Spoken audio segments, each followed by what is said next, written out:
Sidang Jumaat yang dikasihi dan dirahmati Allah, baru sahaja 2 minggu lebih kurang gencatan senjata di antara Palestin dengan Israel berlaku.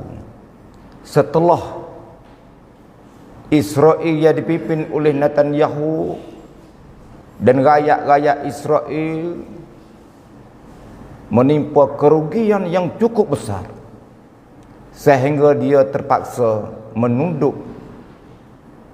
kepada orang Islam untuk mengadakan gencatan senjata.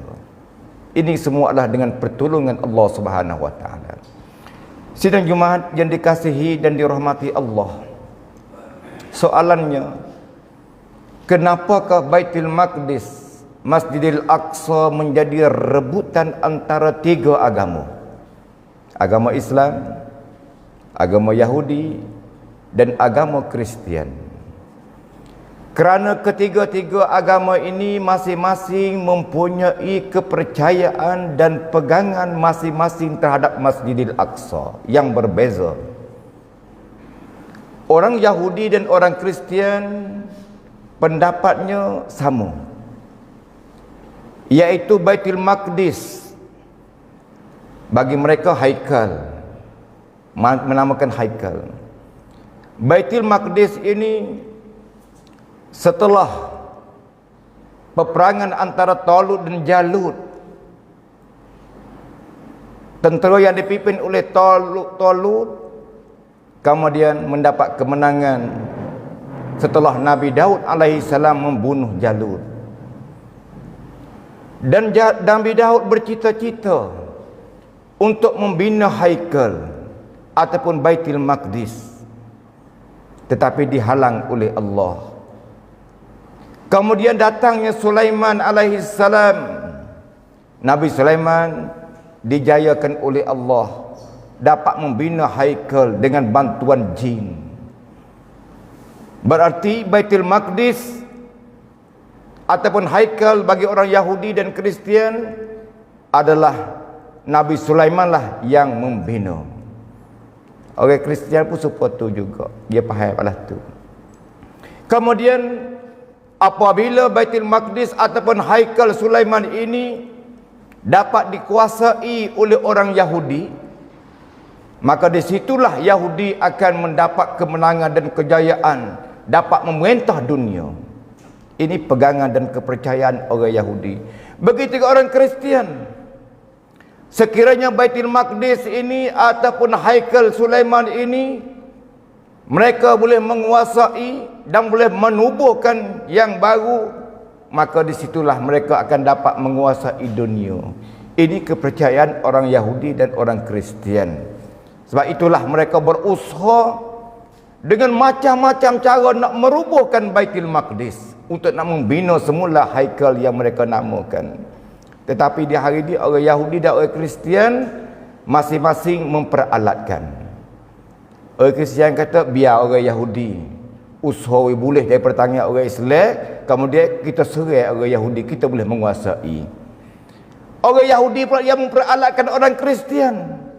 Dia nak menghancurkan umat Islam di Baitul Maqdis. Sebab itulah dia guna Amerika lah, guna Perancis lah, guna Angkrik lah, semua tu orang Kristian. Tujuannya main kerjasama, mau jadi alat mereka. Tujuannya mereka nak menguasai Baitul Maqdis. Jadi di antara Yahudi dan Kristian masing-masing memperalatkan demi mencapai tujuan mereka masing-masing. Sidang Jumaat yang dikasihi dan dirahmati Allah, kepercayaan orang Yahudi dan orang Kristian, Baitul Maqdis ataupun haikal ini dibina oleh Sulaiman. Tapi kita umat Islam, siapakah yang mula membina Baitul Maqdis? Sebagaimana hadis Abi Dzar yang bermaksud, Abi Dzar bertanya Rasulullah sallallahu alaihi wasallam, "Ya Rasulullah, apakah dia masjid yang awal-awal dibina?" Maka Rasulullah menjawab, "Baitullahil Haram." Inilah yang pertama kali masjid yang dibina dalam Islam, Baitullahil Haram.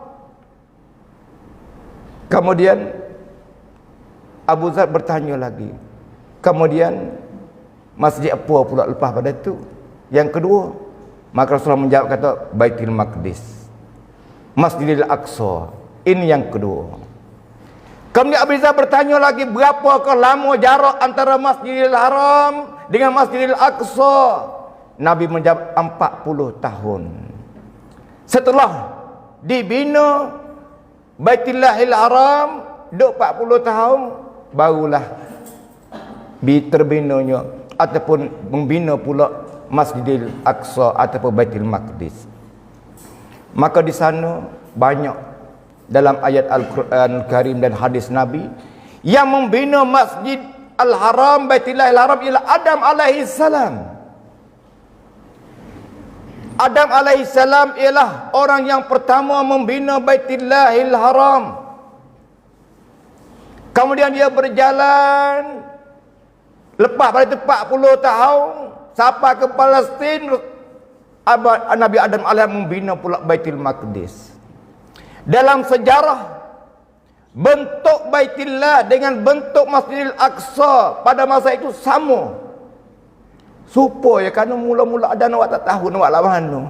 Maka Jibril ajar kena buat balaning. Maka bentuk di antara dua ini, Baitullah dan Masjidil Aqsa atau Baitul Maqdis, sama rupa dia.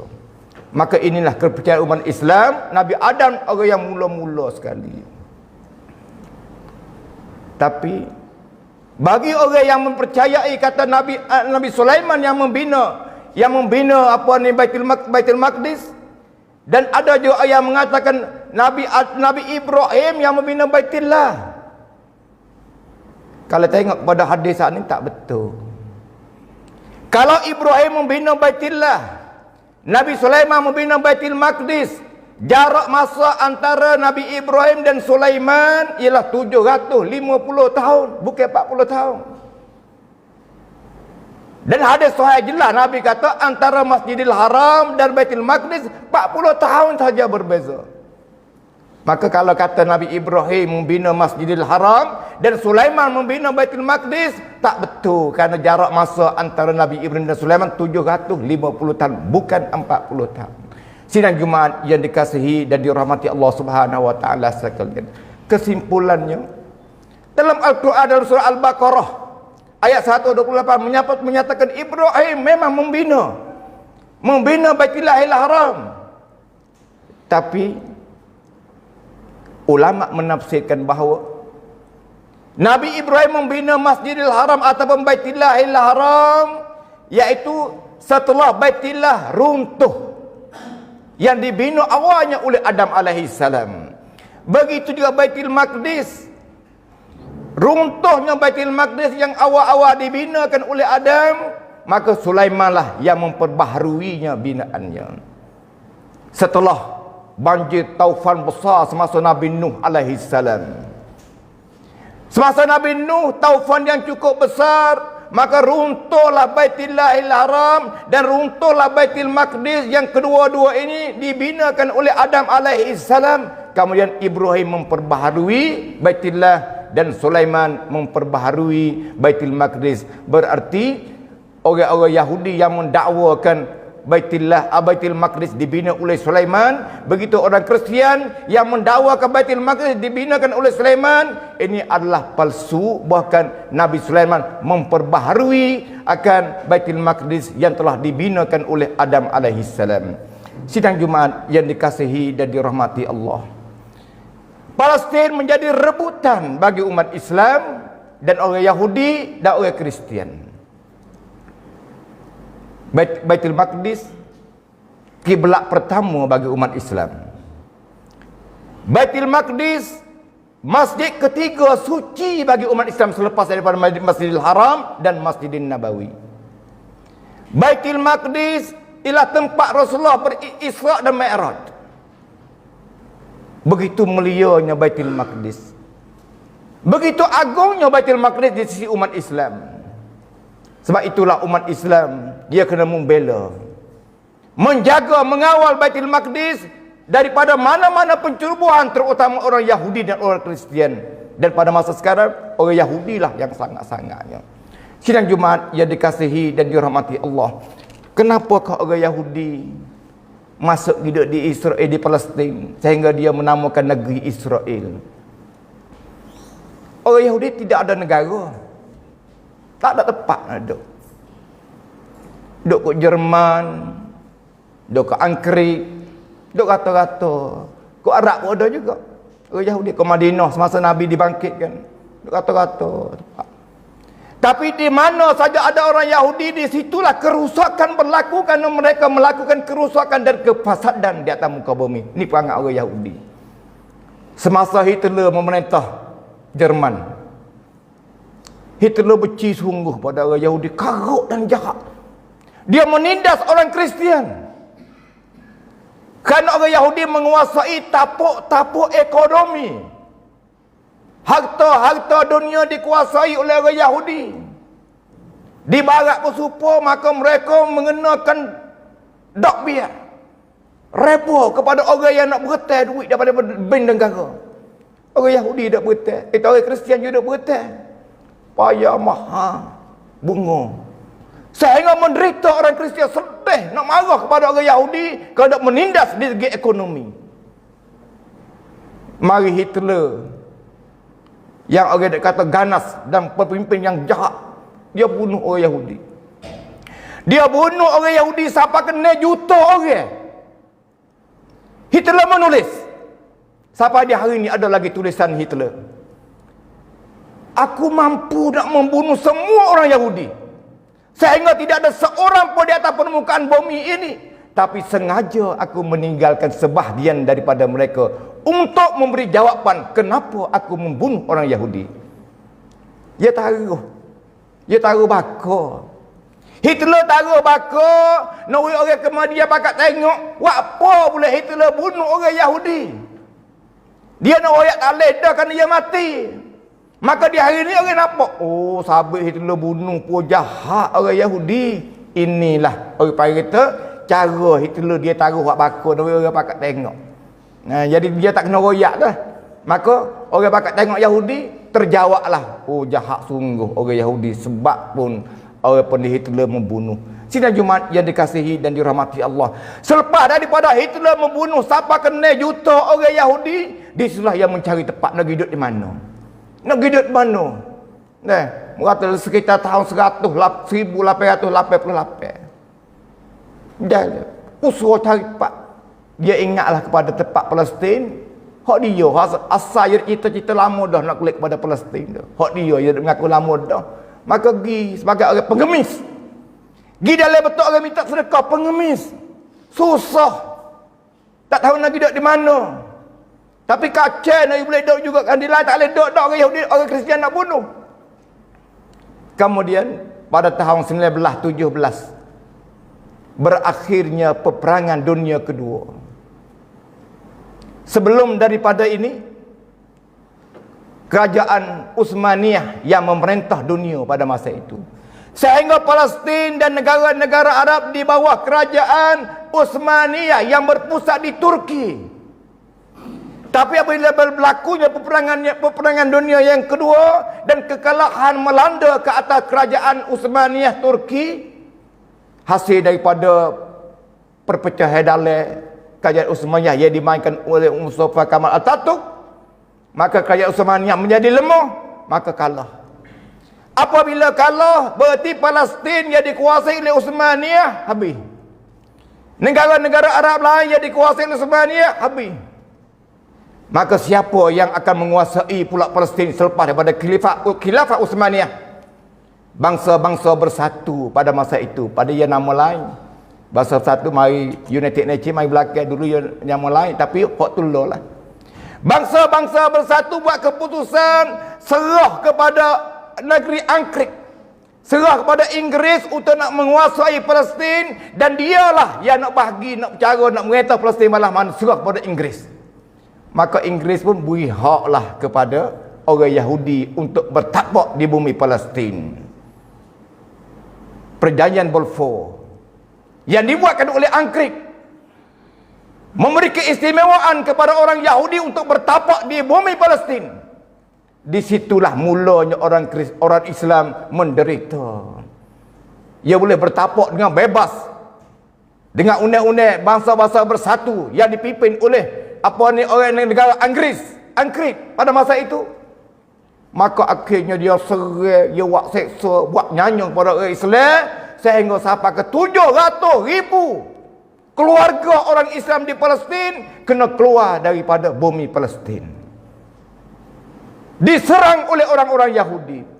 Berapa kali berlaku peperangan di antara orang Islam, negara-negara Arab dengan Pak Yahudi, tapi kekalahan melanda ke atas negara-negara Arab. Akhir sekalinya tahun 1967, peperangan besar, gabungan di antara Mesir, di antara Suria, Ordon, Lebanon, Arab Saudi, gabungan negara-negara Islam perang dengan orang-orang Yahudi yang berada di Israel. Tapi nehari saja perang, kekalahan bagi negara Arab. Ini adalah putar balik yang dimainkan oleh orang Yahudi. Dia beri tawaran kepada Menteri Keamanan, Menteri Pertahanan, salah satu daripada negara Arab yang berkecip pun nak melawan dengan Israel. Ui tawaran, mu nak gapo hei Menteri Pertahanan? Mu nak gapo dak ui belaka? Pentingnya memberi arahan berhenti perang. Maka Menteri Pertahanan negara itu pun waktu berilah koror, waktu beri arahan kamsang kepada tentera-tentera Islam berhenti perang. Negara terbesar, kepada negara terbesar orang negara Arab tu berhenti, negara lain makan berhenti. Cuma orang mujahidin, sukarelawan daripada Ikhwan Muslimin tidak mundur. Dia tahu kata ini adalah komplotan yang dimainkan oleh musuh. Akhirnya kalah orang Islam.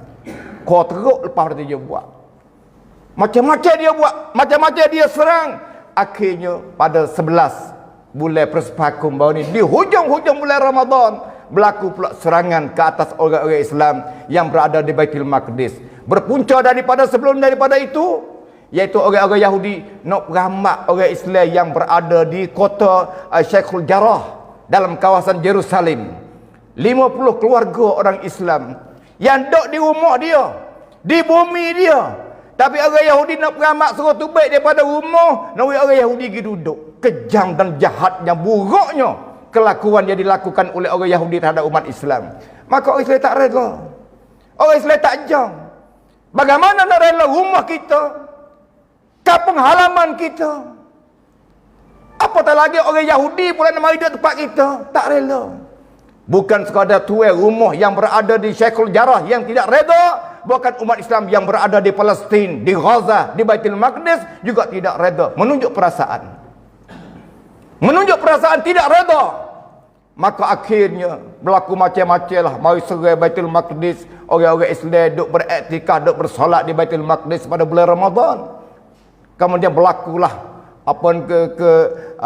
benda-benda yang tidak baik, tengok ada mati dah, macam-macam berlaku. Akhirnya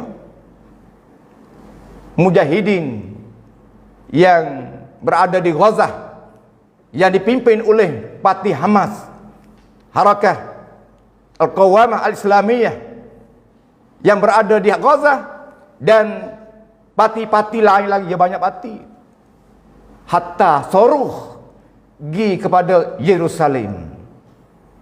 Yahudi yang tak takut, Israel yang tak takut sedikit pun kepada Hamas dan kepada mujahidin yang berada di Gaza dan di Palestin. Kerana setahu merekanya, soruh yang dibuatkan oleh Hamas dan oleh mujahidin di Palestin dan di Gaza tak begitu kuat, tak begitu banyak. Sebab tu dia tak heran, dia nak buat apa yang berani nak buat. Kerana sebelum daripada ini, Hamas duk buat soruh, dia boleh pergi sampai ke 3 kilometer. Bol patu dia patna lagi sampai ke 7 kilometer. Bol patu dia patna lagi sampai ke 10 kilometer. Tapi sekarang boleh sampai ke 205 kilometer. Kalau kita di sini sampai ke Petelung boleh sampai. Berarti sedang molek nak sampai kepada Jerusalem, kota bagi orang Yahudi. Sidang Jumaat yang dikasihi dan dirahmati Allah. Setelah mujahidin yang berada di Gaza hatta soruh 3,000 lebih soruh yang jatuh dan tak jatuh ke dalam Jerusalem. Oh, tak jatuh kan dia atas sekot. Israel hantar sekat tak usah siapa turun lagi. 3,000 lebih dan lebih kurang bagi 2 hak tak jatuh kerana dia sekat, dan ada hak jatuh habis siapa tempat-tempat tentera dia, tempat-tempat tahu senjata dia, rumah-rumah penting dia dan sebagainya. Semua tu binasa yang cukup banyak. Heran mereka. Kalau mengikut buku-buku, khabar-khabar, berita-berita, balik Hamas kata, ni baru 3,000 lebih. Dia bina, dia buat soruh 30,000 lebih. Kalau nak pergi sampai 8 bulan lagi, boleh lagi. Cukup lengkap. Bersedia nak serang Palestin, nak serang Israel. Maka disitulah Israel takut. Takut dia. Dah penting rumah rakyat pakat teriak, pakat menangis belaka. Dah tempat-tempat penting pakat utuh belaka. Takut dia. Maka disitulah Netanyahu pada malam itu lebih kurang pukul 10 dia menghadap Mesir. Dia menghadap Sisi minta damai. Malah mana oleh gencatan senjata. Maka akhirnya pakatlah di antara Sisi dan Raja Qatar dan beberapa orang negara lain lagi. Maka akhirnya beradulah gencatan senjata. Ini semua adalah dengan pertolongan Allah Subhanahu Wa Taala yang dapat apa yang kata mengalahkan Israel pada kali ini. Tak ada biasa lagi lah. Pergi berapa puluh kali dah di antara Israel dengan orang Islam. Tak biasa lagi orang Islam ni. Ini kali yang pertama. Kali yang pertama yang menggerongkan orang Yahudi. Takut orang Yahudi kepada orang Islam. Ya kerana orang Yahudi perangai penakut. Penakut, kedekut, deki. Takut mati. Ni perangai orang Yahudi. Tapi dia sedap dulu dia dah buat orang dia tak kena. Buat kena ke dia, rakyat dia teriak he takut dia. Maka di situlah dia minta gencatan senjata. Sidang Jumaat yang dikasihi dan dirahmati Allah, kita sebagai umat Islam nak pergi takleh, kita berdoa. Kita hantar bantuan.